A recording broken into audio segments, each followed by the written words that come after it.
श्री दुर्गा सप्तशती। यह श्री दुर्गा सप्तशती का 7वां अध्याय है। ऋषि बोले, तदंतर शुंभ की आज्ञा अनुसार चंड और मुंड चतुरंगिनी सेना तथा संपूर्ण हथियारों से सुसज्जित होकर चल दिए और हिमालय पर्वत पर पहुंचकर उन्होंने सिंह पर स्थित देवी को मंद मंद मुस्कुराते हुए देखा।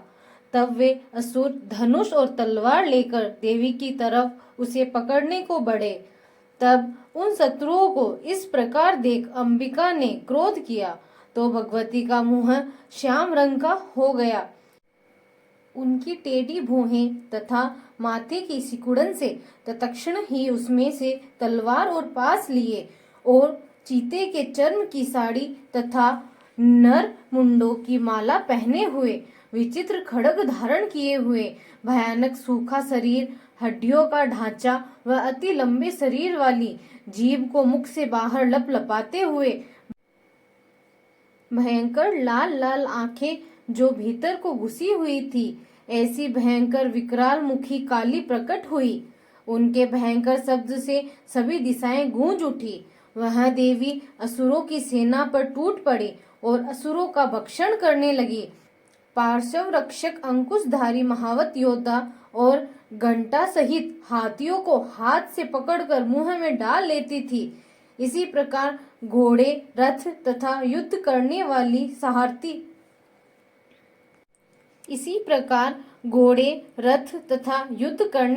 सारथी समेत योद्धाओं को पकड़ पकड़ कर मुख में डालकर दांतों से चबा रही थी।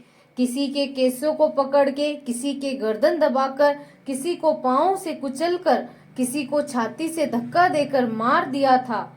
अन्य दैत्यों के द्वारा फेंके गए अस्त्र और महाअस्त्रों को अपने मुख से पकड़कर दांतों से चबाकर चूर्ण कर डालती थी। इस प्रकार दुष्टात्मा बड़े शरीर वाले असुरों की समस्त सेना में कितनों को तलवार से, कितनों को खटवांग से मारा और कुछ दैत्यों को दांतों के अग्रभाग से मार डाला। देवी के द्वारा क्षण मात्र में ही आसुरी सेना का विनाश होते हुए देख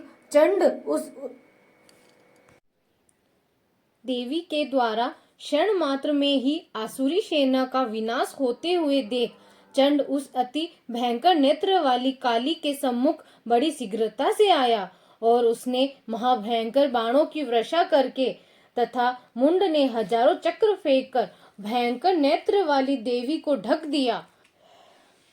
काली देवी के मुख में प्रवेश करते हुए वे चक्र इस प्रकार सुशोभित हो रहे थे मानो बादलों में सूर्य के बहुतेरे मंडल प्रवेश कर रहे हो।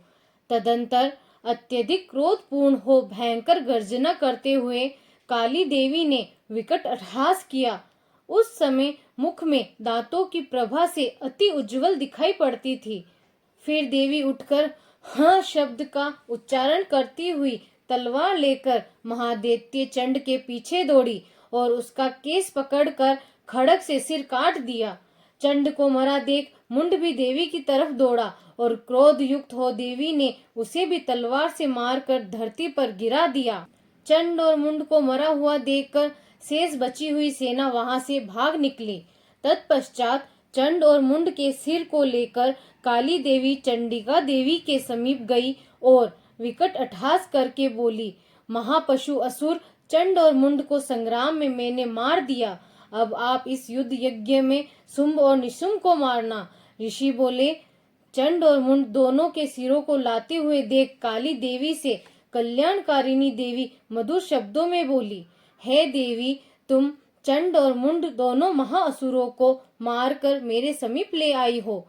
इस कारण आप इस संसार में चामुंडा देवी के नाम से विख्यात हो जाओगी। श्री मार्कंडेय पुराण के देवी महात्म्य में चंड मुंड वध नामक 7वां अध्याय समाप्त हुआ।